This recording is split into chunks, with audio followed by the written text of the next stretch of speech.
28th of October, 1962, 4:43 in the morning. Off the north coast of Cuba, dozens of American warships come out of the darkness. Landing craft are lowered into the water. On the carrier decks, the first jets are already turning.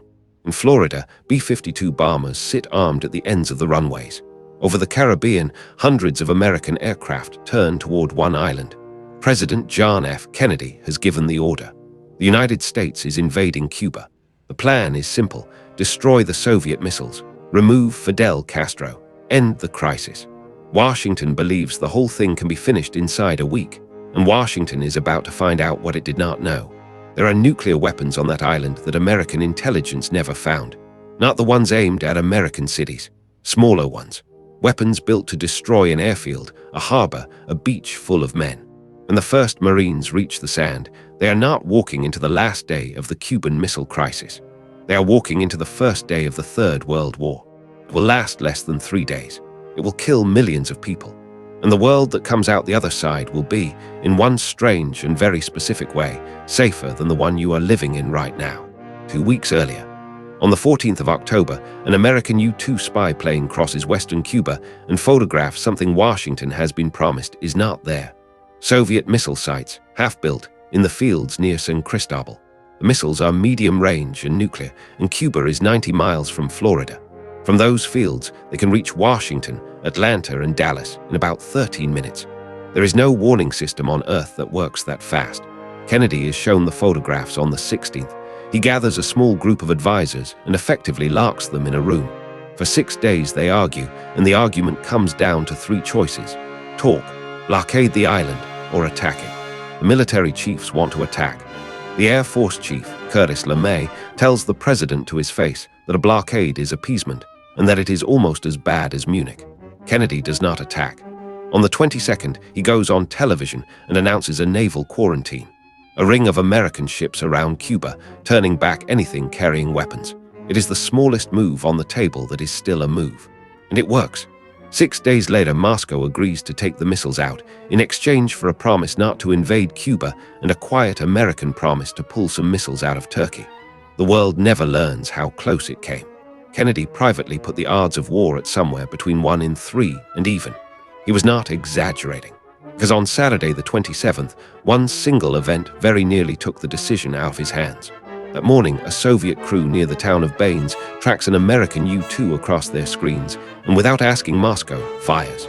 The aircraft comes apart at 70,000 feet. The pilot, Major Rudolf Anderson, is killed. He's the only man to die in combat in the whole crisis. And in our timeline, this is where the restraint holds. Kennedy has already said in advance that if a U-2 goes down, America will destroy the site that did it. He does not. He absorbs it. He lets the insult stand, takes the deal, and the world goes on. That one decision to swallow the death of an American officer is the hinge the whole century hangs on. Now change it. In this timeline, the news reaches Kennedy in a different room, after a worse night, from a general who has been waiting for exactly this. Soviet troops have killed an American officer. There is no longer an argument for patience. He hesitates, not for 6 days this time, for about 4 hours. Then he signs off on the plan that has been sitting finished in a drawer since the summer. Operation Plan 316, the invasion of Cuba. 5 in the morning, more than 1,000 sorties in a single day. Radar stations, then airfields, then the anti-aircraft guns. Cuban MiGs are destroyed before their wheels leave the runway. Then the bombers come for the missile sites, working from very good target lists, and the launch pads are plowed under. West of Havana, the Marines go in. Naval guns work over the dunes. The ramps come down, and the machine guns open up before the first man is out of the water. Men fall in the shallows.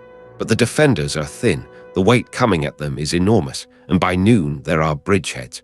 Castro goes on the radio and calls it the beginning of an American colonial war. He orders total mobilization. American intelligence has predicted that ordinary Cubans will rise against him. They do not. Tens of thousands of them move toward the beaches instead. Near Matanzas, an armored column drives into a stand of sugarcane full of anti-tank teams. 2 tanks go up. Napalm goes down across the fields, and the cane burns for hours. American planners had estimated 18,000 of their own casualties in the first 10 days, and that estimate assumed nobody used a nuclear weapon. That same morning, in a command post outside Havana, General Issa Pliyev reads his own reports. He commands every Soviet soldier on the island. Washington believes there are about 10,000 of them. There are 42,000. That is the first thing American intelligence got wrong. The second is worse. Pliyev has around 100 nuclear warheads on Cuba, and only a fraction of them are the ones the U-2 photographed. The rest are small. 12 lunar rockets, 2 kilotons each, that reach about 30 miles. 80 cruise missiles with 14 kiloton warheads, some already sighted 15 miles from the American base at Guantanamo, pointed straight at it. These are not weapons for New York. They are weapons for a beach, a port, an airfield, an invasion fleet. Nobody in Washington knows they exist. Pliyev knows he cannot hold Cuba, so his question is only how much he takes down with it. Washington thinks it has nearly won. Kennedy gives one standing instruction: do not attack Soviet units unless you have to. But on the ground, that line has already stopped existing. American aircraft hit a position near Remedios and killed dozens of Soviet soldiers. Pliyev's radio has been out all morning. Then he is told American armor is closing on a major Soviet position. 11:37. A lunar battery receives its authorization. The rocket is raised, the warhead is fitted, and nobody on that patch of ground says anything at all. The target is a concentration of American forces near the coast. Transport, armor, artillery, and several thousand men in a space a mile across. At 11:52 they fire. American radar sees it. There is nothing anyone can do about it. Then the horizon turns white, not orange, not yellow, white. The bridgehead is gone in less time than it takes to notice. Ships offshore take the blast wave standing. Men miles inland are knocked flat by a wind out of a clear sky. Then the first message reaches Washington: nuclear detonation. Kennedy is brought down to the Situation Room. The casualty numbers are guesses, and they keep getting worse. The Joint Chiefs want an answer now, and their reasoning is hard to argue with. A nuclear attack that goes unanswered is an invitation. Kennedy asks one question: did Khrushchev order this? Nobody in the room can tell him, and within 10 minutes everybody has stopped caring because the answer does not change what happens next. 2:10 in the afternoon. The United States uses nuclear weapons, not against the Soviet Union. Not yet. 3 warheads, all of them on Cuba, all on Soviet military positions. Thousands die in about 90 seconds. In one afternoon, the island has gone from a conventional battlefield to a nuclear one. Khrushchev is pulled out of an emergency meeting and told the Americans have used nuclear weapons on Soviet troops. His generals want retaliation against the United States. He is the one man in that room who has seen the real numbers. America can put several thousand warheads on the Soviet Union. The Soviet Union can reach American cities with perhaps 40. A full exchange does not end in a draw. It ends with his country gone and America wounded. So he looks for somewhere he is strong instead. West Berlin sits 100 miles inside East Germany, held by 12,000 Western soldiers, with 300,000 Soviet troops in the country all around them. There is one such place on Earth, and the logic writes itself. If America can invade Cuba because Soviet weapons there threaten American cities, Moscow can take West Berlin because Western troops there threaten East Germany. It is the same sentence with the names changed. Just after midnight, the artillery opens up. Tanks come through East Berlin, and at Checkpoint Charlie, where American and Soviet tanks had faced each other muzzle to muzzle 13 months earlier, it takes 4 minutes to become a battle. An American tank kills an East German T-55 in a street of apartment blocks, and buildings come down on the people sheltering inside them. The war is in Europe now. NATO opens the war plans, and at 6 in the morning, the largest land battle in Europe since 1945 begins. Soviet armor crosses the border. NATO aircraft go for the bridges. Villages that have stood 600 years are gone before lunch. American tanks try to slow it down and cannot. The Warsaw Pact has 3 tanks for everyone facing it. This is the nightmare NATO has always known about and never solved. Fought conventionally, it loses, which is exactly why thousands of tactical nuclear weapons are already stored in Europe. Every one of them was put there for a morning like this one. Kennedy sends Moscow a straight offer: stop the offensive, and America leaves Cuba the moment Soviet troops leave West Germany. The message is transmitted. The answer does not come. A Soviet tank army breaks through toward Hanover. NATO reports its line coming apart. A general asks for release of nuclear weapons. Kennedy says no. 10 minutes later, he is asked again. He says no again. Then a NATO headquarters is destroyed. and the map in front of him has red arrows on Cuba, on Berlin, and on northern Germany. He is the man who started this by refusing to absorb one dead pilot. He gives the release. The first American nuclear weapon used in Europe goes off above a Soviet tank concentration. Hundreds of vehicles are simply not there afterwards. The advance stops. It stops for about 4 hours. Then Moscow answers with its own, a NATO airfield, then a supply base, then a rail junction.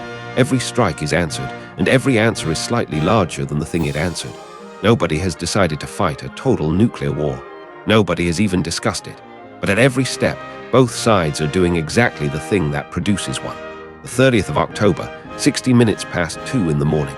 A Soviet early warning system picks up American bombers heading towards Soviet airspace carrying nuclear weapons. It is a standing patrol that has been flying for days. Moscow cannot tell that. Khrushchev is asked to authorize a strategic strike. Kennedy is asked almost the same question in the same hour. One bad radar return. One pilot who reads an order wrong. One commander who believes he has seconds. That is the entire remaining margin. And then something nobody planned for happens.